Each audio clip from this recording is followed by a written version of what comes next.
अभ्यास 58 100 WPM की speed से स्टार्ट होगी 3 सेकंड बाद।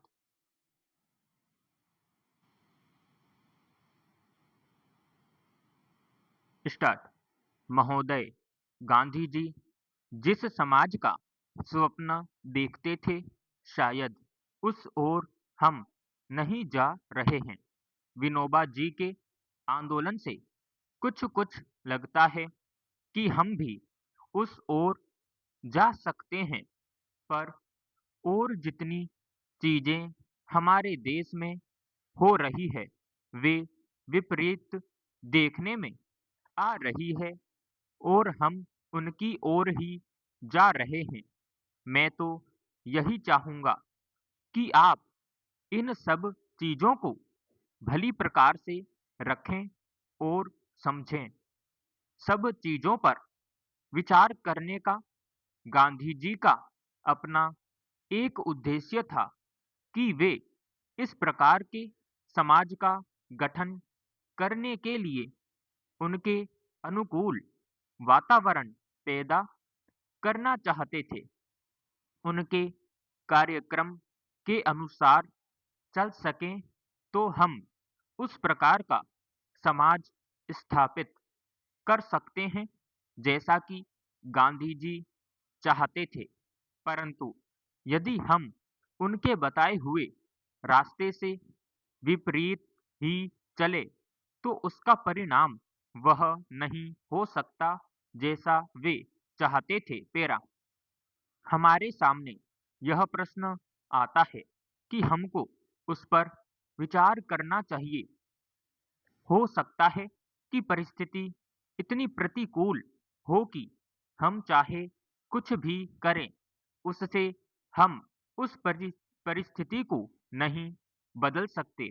परंतु इसका अर्थ यह भी तो नहीं हो सकता कि हम प्रयोग करना ही छोड़ दें।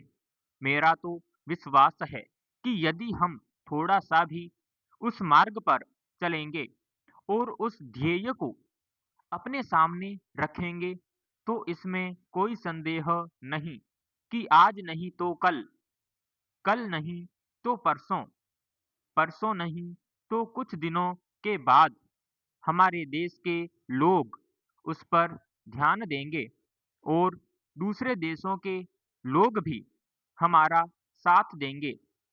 इसलिए जो गांधी जी की विचारधारा के मानने वाले हैं, उनसे जब मेरी बातें होती हैं तो मैं उनसे यही कहता हूँ कि प्रतिकूल परिस्थिति भी कभी न कभी उनके अनुकूल ही हो जाएगी।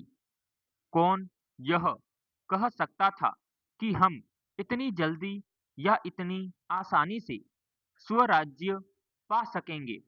उस समय हमारा ध्येय यही था कि चाहे जिस प्रकार हो, हमें स्वराज्य लेना है और हम उस ध्येय तक पहुँचे।